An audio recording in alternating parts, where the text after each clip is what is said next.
Her face went red in anger. I already posted this in other places but thought I would share it here also. Quite some time ago I worked as a worker at a very popular theme park in Florida. I've mentioned in other stories I've shared that I worked at an attraction. One day I was fast pass line greeter and it was in the middle of peak season. We were ridiculously crowded with wait times for standby being 2 hours, single rider around 50 minutes and fast pass over an hour. We were instructed to allow people in on the time stamped on their fast pass to help thin the line. Sometimes, when it wasn't as busy, we would allow people to enter 5 minutes earlier than their ride reservation. A woman wearing white shorts, a fanny pack and a white sun visor came walking up happily with her group and showed me her fast pass. I stopped her because it was 10 minutes early. I politely explained she would have to wait to enter on the time stamped on the fast pass ticket. Woman: "Oh come on, really? It's just a few minutes early." Me: "I apologize ma'am. Unfortunately we are very busy so you'll have to wait for the time on your fast pass." Woman: "That's ridiculous. Everyone else let us in a few minutes early." Woman tries to walk past me but it's not happening. I block her by stepping in her way. I smile and ask her to step to the side. Woman up. I continue to let people in according to the times on their passes as the woman glares angry daggers at me. A man next to her tells her to just wait, it's not that serious. But she's fuming. Literally 3 minutes go by and she storms back up and shoves the pass in my face. Woman: "Good enough now.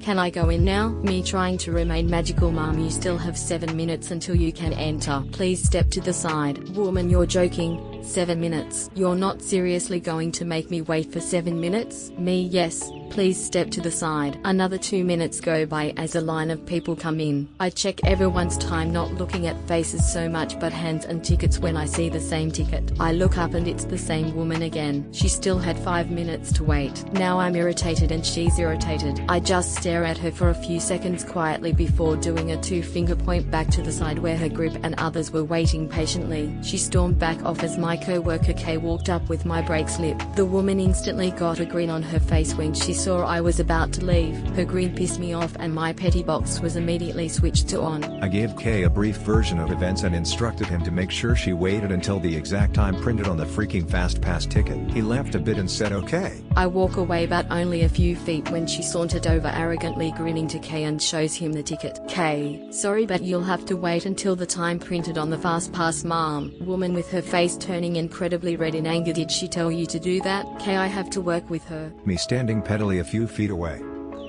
Idiot going the wrong way doesn't get the right of way. My grocery has narrow, one-way rows of angled parking and the lot is very busy, in part because there's a shopping mall attached to its feeder road and jerks will often speed through the lot from the feeder road to avoid a stoplight. These entitled idiots frequently don't grasp the concept of one-way, and cause traffic jams when they inevitably encounter drivers going the right way. It's dangerous that many other cars and pedestrians don't expect morons barreling down the road the wrong way. When one of these traffic jams happens, the easiest way to fix it is the person who's going the right way has to pull back into a parking space, assuming there's an empty one, thus enabling the wrong way idiot to pass. Recently I was shopping with a friend and, as expected, we pulled out of our spot and naturally we soon met with a moron in a gigantic pickup truck bombing up the road the wrong way, twice as big as my friend's car and radiating compensation. Well, it turns out she'd had enough of these people. On this day most parking spaces around us were filled but there was one right there that she could have pulled into. Mr. Small Dick Energy in the pickup felt so entitled to right of way he even stopped far enough back so she could pull into the spot for his convenience. Rather than do so,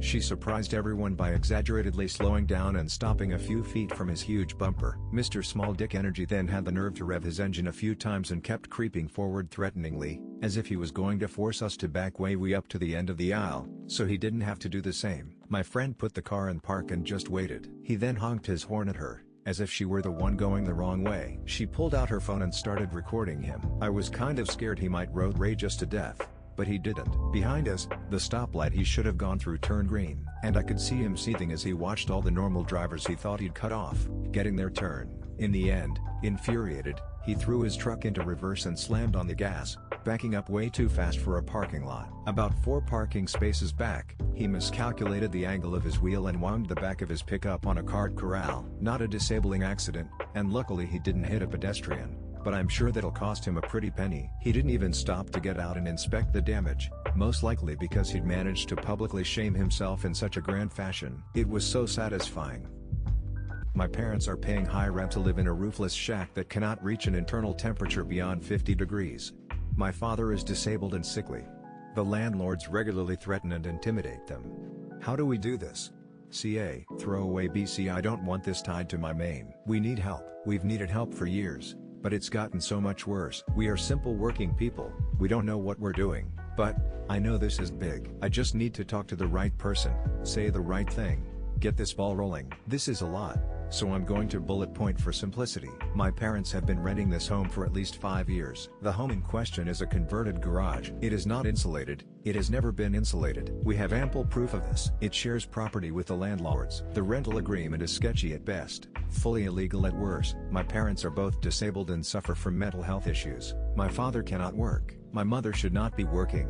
This situation has left her no other choice. This is not a biased assessment. We again have proof. Due to the disability and mental health issues, I suspect they have allowed themselves to be taken advantage of. I also suspect this will not and does not nullify the legality of their very sketchy rental contract, though my mother is very concerned about the implications of their own choices. Lack of moves over the last few years. The landlords decided to replace the entire roof this November. They live in the mountains. It has been snowing through the entirety of this roof job. It is mid-January. They still don't have a roof. We have been documenting. The floor is not insulated. They don't have a roof. The internal temperature of the home will not reach beyond 55 degrees. This is documented. When this is brought to the attention of the landlords, their answer is I used to live in that place. I know that the wood-burning stove in the corner with a broken chimney that smokes the place out is more than sufficient to heat this place. It's not. They are snakes. My father has gotten pneumonia twice these last couple of months due to this. I guess you could call this a very long one. Sick if you like. He is oxygen compromised. This could kill him. Again. My father is going to die in this house, because of this house, if we don't get help. My parents are financially ruined. My mother is a business manager and makes good money. They have below zero in all their bank accounts. They are living between paychecks and favors. Any lawyer they go through is gonna have to be paid later. This dynamic concerns them. The landlords are constantly at their door, intimidating them. They have used many threats to keep them in this house. They have used many threats to have them agree to many rent price raises and other random bills that just so happen to crop up all the time.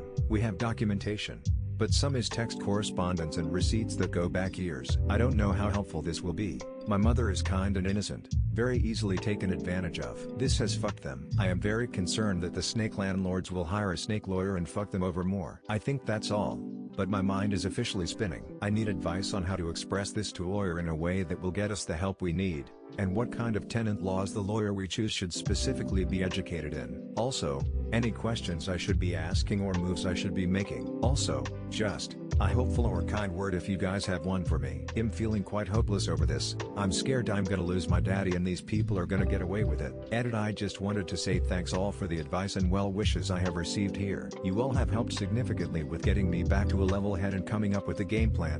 I really appreciate it. Code had been made aware earlier this week. My mom says she sees them sniffing around outside. We are contacting APS first for advocacy, and then we're going to go from there. I'm gonna keep the post up today, just to give anyone else who might have advice for this a chance to speak, but I'll probably be deleting tonight. The situation is fragile and I don't want this to bite us. Thanks again everybody. I hope you all have the most blessed day. 3.